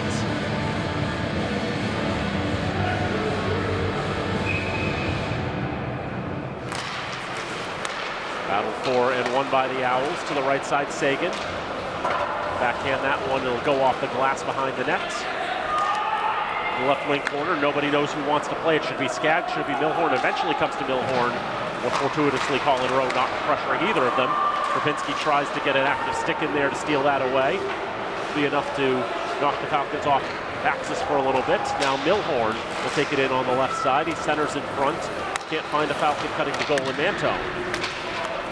Inside Sagan around the boards. Krupinski. That's going to be held in. Pinching up there was Hallbig. Second effort will get it past him. Puck will go down the ice. It'll be a foot race. Andrei Bondarev will win it. Take a hold of it. Bring it up from the near side. Bondarev up the middle. To the left circle. Thrown across. Found a stick, but that was an Owl stick. Bondarev is able to get it back. Ford is able to shepherd him out of the zone. Bondarev from his own red line tries to dump in. Lost it off his stick. Now Westfield takes on the right side. Thrown across into the left side boards. Cooper board. Now to play it on. Taken away. Shot by Ouellette is turned aside by Macchione. The far side, Hallbig protects the puck. Now Bondarev for Devin Niles. Fitchburg trying to catch their breaths, trying to regroup. 15:33 to go, third period. They trail 2-0. Battipaglia on the near side, gains the red, rainbows it into the zone. He'll drop it right in the left side. Battipaglia trying to turn it into a self-pass. Two Owls there to dispossess him. Bronte can't keep it in the zone. How many times has a Falcon put their bodies against the boards to try to keep that puck in the zone, only for it to score past them? The answer is many times tonight. I think if you're the Falcon coaching staff, the answer is too many times. Back into the neutral zone, Macchione. Off the board, Xavier Tremblay will take for Westfield. He'll circle back. His defense partner, that Thomas Riley. Toss it into the zone. William Osclair trying to get it in from the corner. Nothing going there. Back into the left corner now. Centered in front. Xavier Tremblay not able to do much with it. Now here's Hunter Dunn, 1v3. Dunn is dispossessed. He's got to tag back up. The puck had briefly exited the zone. Jackson Collins pinned against the boards. Falcons trying to win it behind the net. Falcon goes tumbling. Hunter Dunn staying on his skates, battling with Daniel Finnegan. Marcus Macchione, left circle. His shot is blocked. Now another chance. That one goes just wide. Looking to find a change of direction on the way. They're not coming the way they'd like. Skaggs shot through a lot of traffic. And Rustacost with the glove is able to make the save. It's going to be interesting to see over these next 13 minutes and so how aggressive Fitchburg State wants to be in chasing this 2-goal deficit. Again, this game, in the standings at least, doesn't mean anything for Fitchburg State. They're the number 2 seed no matter what. So I wonder how desperate they're going to be about trying to tie this game up. Obviously, you're playing for pride. Obviously, you never want to lose or concede a game. But given that the playoffs start in a week, that your playoff seed is locked in place, that there's a very good chance you're going to be playing this team in a week, I just wonder how much Fitchburg State is going to expend every trick they possibly have to make up 2 goals here. Right, and I think another thing to add there too is that you play this game and you're off for a week with your game. So you have that time to rest and recover your body. So why not go out there, give it your all, push to every single limit you have to win this game, right? That's absolutely true. And Ola, speaking as a student athlete, I think you kind of know this kind of position here. Just a little bit. You can certainly speak to the mindset of the players on the ice better than Dan or I can. Yeah, absolutely. And I think frustration is a big thing that the Falcons are for sure feeling right now. And the way to fix that frustration is trying to put that puck in the back of the net and just keep doing the little things correctly. Shot from the left side, redirects wide. Won't come fortuitously to Bondarev off the boards. Instead, it'll taken out of the zone by Jackson Gruber. Falcons try to regain. On the left side, dropped off for Milhorn. Milhorn tried to get to Saavedra, but it was out of his reach. So many times I feel the Falcons have been trying to make the extra pass. In a spot where maybe they are willing to, they probably should be considering taking a shot on DeCoste. They try to make one extra pass, try to increase the quality of the shot a little more. And they're not being rewarded for their efforts. And now Niles with a shot and a good save by DeCoste. And again, the Falcons just having great offensive opportunities. DeCoste just seeing the puck so well, especially when that puck's coming off the stick of Devin Niles, who has an incredible shot. It's very impressive. DeCoste is only playing his third game this season, has not played since January 20th. 4-2 loss to the Amherst Mammoths. Delayed penalty is coming. Macchione was ready to come off for the extra attacker, but he wasn't quite sure if it was really going to be against Westfield or not. Now with confirmation that it is, he'll come off, and the Falcons will get a sixth skater on the ice. Buddy Dunn was about to jump off for a change. Says, I know you're the extra guy, you're staying on.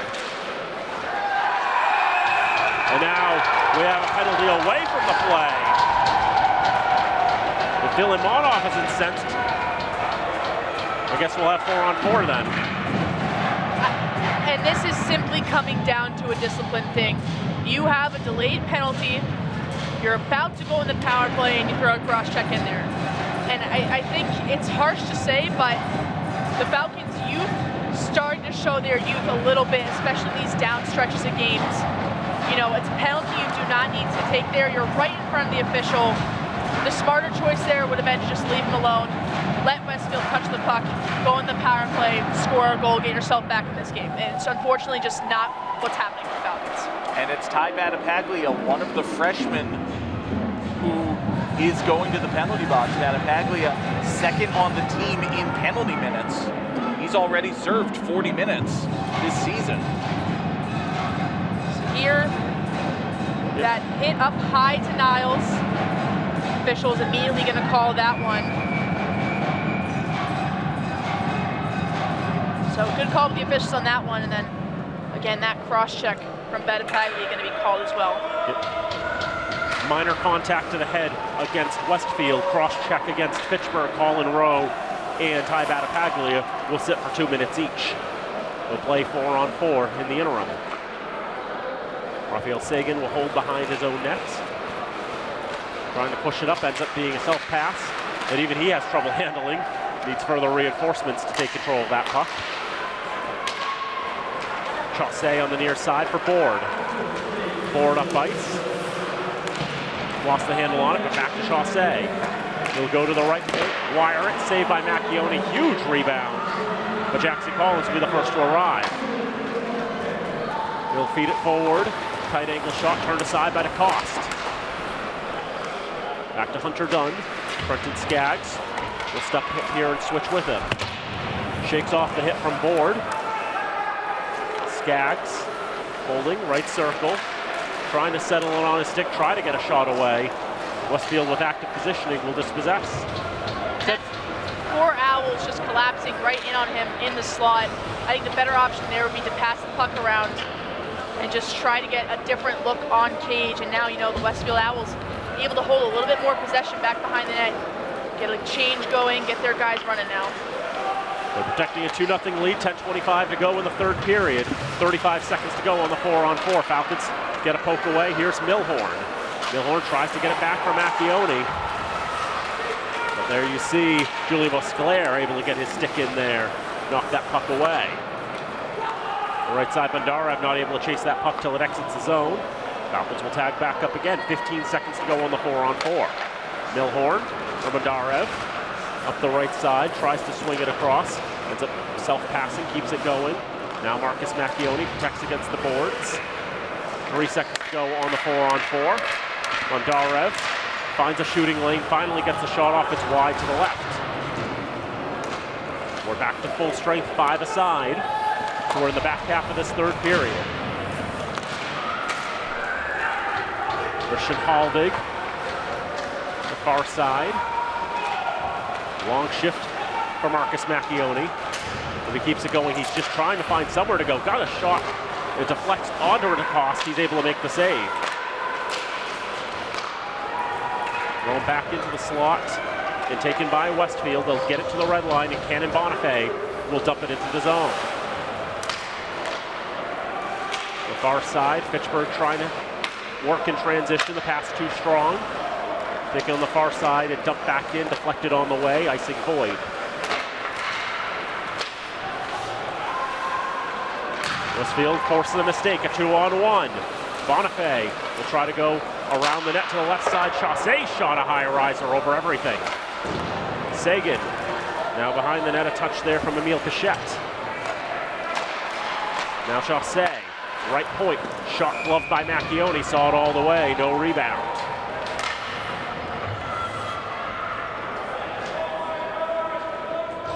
Fresh legs for both teams here. We've seen some players for the Falcons getting extended shifts. And again, good movement back from both teams, but only the Owls able to capitalize in this game. The Falcons really in crunch time now, trying to just get themselves back in it. Falcons coming on ice with numbers. Get him on off. Shoots. Saved by DeCoste. The freshman making his 3rd career appearance. He's showing great rebound control and great poise in goal. That is really good awareness there by Russ DeCoste. He had Battipaglia right in front of him, providing the screen, but he was able to follow the puck. You mentioned it earlier, Nola, the awareness of DeCoste being able to follow that puck through screens, through bodies, has been very impressive here tonight. Yeah, and especially when you have a guy like Battipaglia right in front of you. I mean, he takes up a lot of your vision, so to be able to see that all the way through into your chest and then, like you said, control that rebound, it's been clutch for the Owls. Puck changes directions on the way, but doesn't make its way perfectly on target. Get him on off. In the left corner for Devin Niles. Declan Bronte will pinch up here. Now Niles again.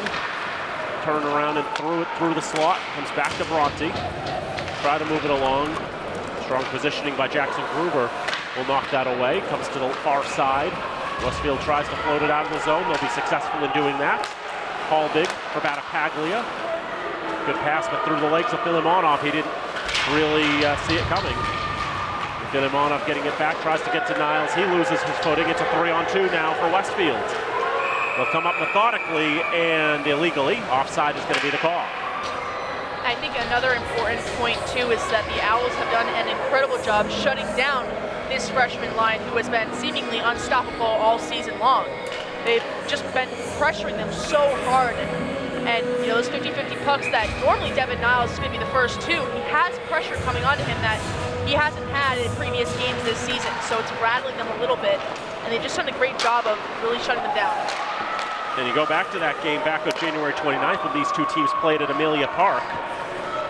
Those dynamic freshmen didn't really do a whole lot in that contest. There was a lot of the rest of the cast stepping up and able to take control of that game.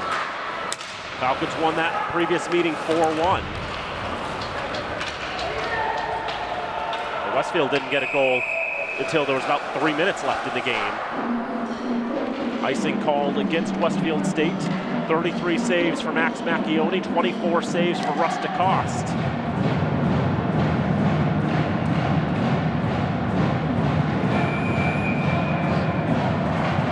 We take another look at that last chance turned away by DeCoste. Milhorn with a great shot off the draw, just rose over the crossbar. Falcons can't keep it in the zone. Saavedra will get it pushed back in. Falcons have not scored a goal since the 3rd period of their game last week against Anna Maria. As a shot from the left side off the stick of Liam Krapinski is gloved by Max Macchione. While we have a moment before the face-off in the Falcon end, we want to thank our crew doing tremendous work. As always, our director tonight, is Nate Glennie. Travis Falk running graphics and audio, providing his technical expertise as well. Henry Christensen is our fantastic replay operator, and you'll hear all about our camera operators at the next whistle. Falcons will win the draw, push it up ice from the red line, dumped in a chase. Marcus Macchione battling with Daniel Finnegan. So many bodies behind the goal line. Now to the left side, a shot gobbled up by DeCoste. Some more stick work there. Now, John, tell us about our camera operators. We have 5 of them this evening. Evan Schackenbach, Robin Como, Isaiah Manuel, and Alex Fabrile running the 4 traditionally stationed cameras. And Aiden Trueheart has been running the wireless. Some fantastic shots from that here tonight. Thank you to all of them, as always.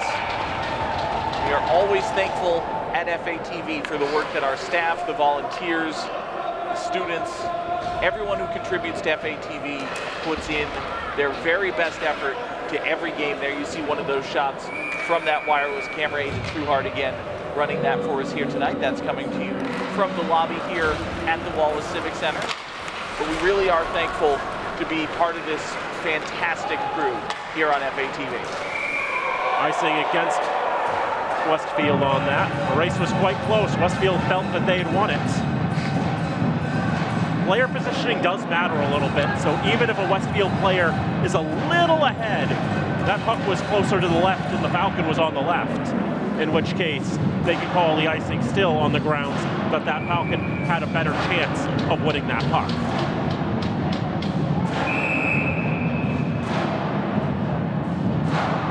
.6:14 to go in the third. It's 2-0 Westfield.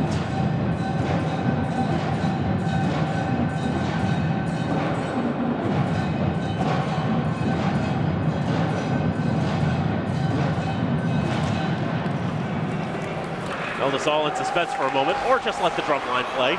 Take your pick. They're both good reasons.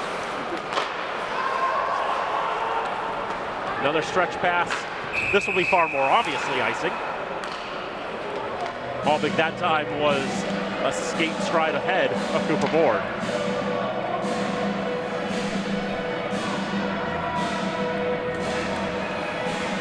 Board's been so many places today for the Owls. Comes in today third on the team in points with 25 goals, 15 assists. Also a computer science major, so I've got to give him some love. Got 2 degrees in that. Right off the drop, Paglia, a great chance and a save by DeCoste. Out of the zone it comes. Bronte will settle it on the blue line. Paglia trying to push forward. There is Ford, who's able to leave it. The puck moves around every which way. Finally comes out of the zone. Andrew Wallison will dump back in. 5:35 to go in regulation time. Far side, Bichette. Push it back towards DeCoste. Finnegan trying to go behind there for his deep partner, Steven Sedivi-Legino. Left point shot behind the net. Finnegan has it taken away by Niles. Filimonov trying to get that stick in there. We mentioned that this freshman line has not scored a goal against Westfield this season. The Owls have done perfectly to shut them down. Filimonov thrown in front. Couldn't find the Falcon cutting to goal. Bronte. Back and forth it goes. He'll get it back from Filimonov. For Zapata. There on the left side, shaking off a couple players. Trying to settle that down, trying to create some space.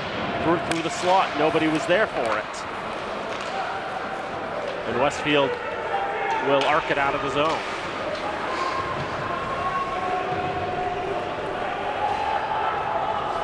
.4:15 to go in regulation. 2-0 Westfield in front. Rafael Sagan from the red line. Backhanded in, Max Macchione. Throw it around the boards, out of the zone. Sagan will throw it back into the Falcon end. Trenton Skaggs behind the net. Now for Jack Saavedra. Saavedra with a burst of speed. Drops off. Marcus Macchione. Can't get it on his forehand. He'll keep it going. Now he loses the puck and loses his skates. It goes to the left side for Saavedra. He'll play it along the boards, and that will be knocked out of the zone. Jackson Gruber trying to battle for it. He wins the puck. Gruber makes the pass off, doesn't take the shot there. The shot probably would have been better in hindsight. Now in transition, Marcus Macchione leaves from Milhorn. Tried to get it to Sargent, who was cutting in. But Sargent was able to get a stick on it. Sent in and around the boards again. Now down to 3:05 to go in regulation. Coldwater back at his own end. Holds behind the net. Westfield happy to take a breath here. Just in these last couple of minutes, Dan, we've seen Fitchburg State really ratchet up the intensity. They had not been overly aggressive for the last 5 or 10, but I think since they got to the 5-minute mark, they've really turned it up a notch. You know, you'd like to see that kind of kick in a little bit sooner than, you know, the third period. Extra attackers on for the Falcons. Shot from the left side is blocked in front. Second effort pops over the stick of Hallbig. There'll be a race to the puck. Won't go for icing. Andre Bondarev will get there first. Marcus Macchione will dump it into the zone. It's 6 skaters on the ice for Fitchburg State. Bondarev, left point, fit him on off with a blast, and it's stopped by DeCoste. I mean, nothing has gone through him today. He has been absolutely on point for the Owls, and you know, obviously the Owls have gotten 2 goals, but he is the reason they are winning this game right now. We take another look at this slap shot from Filimonov and some other chances from earlier in the period. That last shot was really the first time tonight that Fitchburg State has set up a play, had the pass go right on point, get the shot as hard as they want it, right when they want it, and even still, DeCoste was right there ready for it. Now the Falcons will take their timeout with 2:08 to go in the third period. Yeah, and I mean, right now, you see Coach Fuller drawing up a play, to get his players out there he feels can get the job done. You get your goalie pulled, 6 attackers on ice, and 2:08 left to go. Still some time left to go if you can get a quick one here. But, you know, again, they have ramped up that intensity, but when you ramp it up halfway through the third period, it's not sustainable. It's not sustainable when you're down 2 goals. You need to bring that, you know, earlier in the game. And I think going back to what you said earlier with fatigue, I think that is very much a factor that has been settling in with the Falcons, especially these last few games. So again, go hard these last 2:08 and then give yourself that time to rest, rejuvenate your body, go through a couple practices next week, and then get ready for playoff hockey because it's a completely different brand of sports.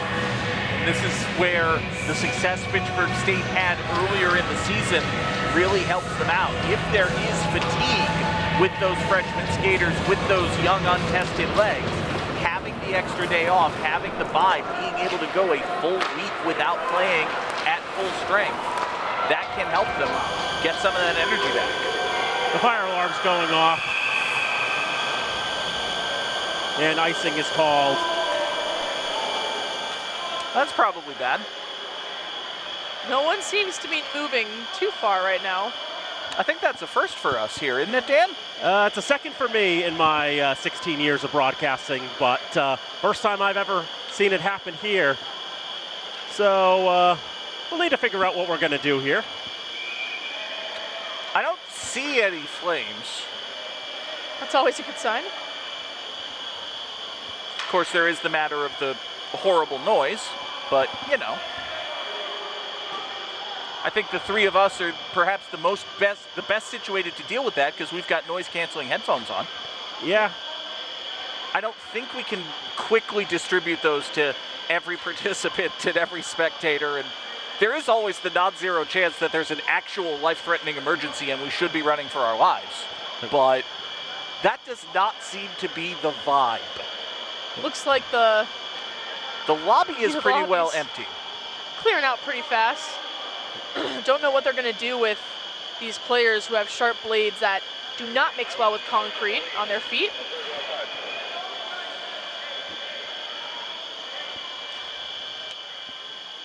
So the teams are now huddled up at their benches, and we await further instructions on what exactly we're going to do here. It looks like they are clearing the building. Yep. They are sending folks out. So I guess, last year we mentioned Westfield in Fitchburg when they played in Westfield last year. That game, they only got 2 periods in before that game ended due to the catastrophic failure of a Zamboni door. So I guess it's only fair that the meeting here in Fitchburg has a disruption. And so the game has come to a halt with 1:55 to go in the 3rd period. Westfield holding a 2-0 lead. The authorities and powers that be will deal with what is going on here, and hopefully we will be back soon with the conclusion of this game. We will do our very best. We cannot promise anything now, but I think that about sums it up. So let's get out of here before we get in trouble, okay, folks? You're watching Hockey Night in Fitchburg on FATV. Bye. That's the Fitchburg Fire Department, 1000 John Fitch Highway, the Wallace Civic Center on the box. Engines 1-4, ladder 1, rescue 3 and the deputy responds. It's 1000 John Fitch Highway, the Wallace Civic Center on the box. Engines 1-4, ladder 1, rescue 3 and the deputy responds. File 1803. File C1 and Cruise 1000 John Fitch Highway, the Civic Center on a box. Back here at the Wallace Civic Center, Hockey Night in Fitchburg continues here on FATV. I'm John Gugerty trying to find out exactly what the situation is here. A couple of moments ago, we had the Owls of Westfield State head over to the Landry Arena just across the parking lot. Now you can see the Falcons are doing likewise. We haven't heard anything as to the cause of the alarm. There were some reports that firefighters were investigating the seating area up above the rink. There are those benches that go and overlook the ice. There were reports that firefighters were investigating that area. I can't tell you too much certain as to, again, what is going on here. We have 2 trucks from Fitchburg Fire Department. There is an ambulance on site as well. But for right now, the status of this game remains up in the air. Westfield State leading Fitchburg 2-0. About 2 minutes left to go in the 3rd period.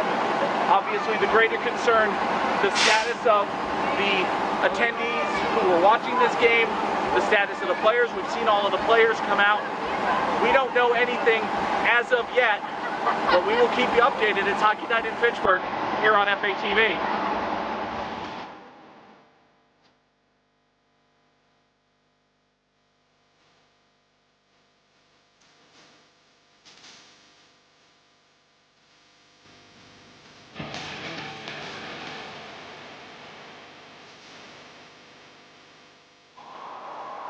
Back again here in Fitchburg, Wallace Civic Center, Hockey Night in Fitchburg here on FATV. I just spoke with Jamie Roger, the Assistant Sports Information Director here at Fitchburg State University.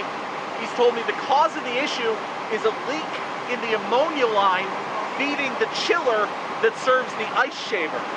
So that line sprung a leak, creates a potentially dangerous situation, obviously, and that is the reason that we're hearing for the delay here. Couldn't tell you exactly how long that's going to take to be resolved. We did see crews from Fitchburg Fire Department on a ladder truck, essentially climbing on the ladder, getting up on top of the building, taking a look at it from there. Again, that is the cause that we've heard. Is a leak in the ammonia line feeding the chiller to the ice shaver is the reason for the fire alarm and the delay here at Wallace Civic Center. If we hear anything else, we'll get it back to you.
here at the Wallace Civic Center. John Gugerty joined by Dan Bolak. And Dan, we have some more breaking news. We have. The game is off. The game is done. Westfield State wins this game 2-0.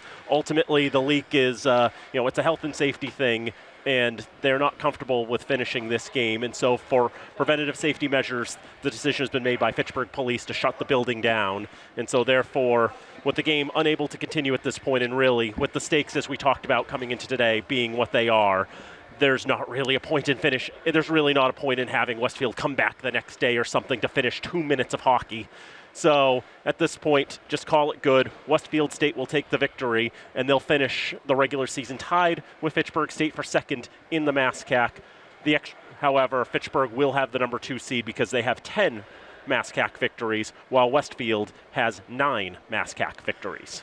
Very unique and frustrating end to a unique and frustrating game, I suppose you could say. Westfield State dominated the first period, pretty even in the second. The Owls were able to get a second goal in the third. Looked, to be fair, like they were going to win this game. So, circumstances being what they are, it's an unfortunate end, but as far as the scoreline goes, feels about right. Yeah, I would have to say, Westfield ultimately deserved to win this game the way it was going. And would it have been nice to see if Fitchburg could have come back in the last 2 minutes to take the victory. Would have been nice to see if they could have made that comeback, but things are what they are. We mentioned last year they only got to play 2 periods at Amelia Park as the Zamboni door. Today, they got to play 58 minutes of hockey until an ammonia line decides it doesn't want to be an ammonia line anymore. One day these two teams will play a full and complete game, perhaps even next Saturday. Who's to say? We will have Falcon playoff hockey for you next Saturday. For now, for Dan Bolak, Nola Patty, the entire FATV crew, I'm John Gugerty saying thank you so much for being here with us, folks. Have a good night. We'll see you next time right here on FATV.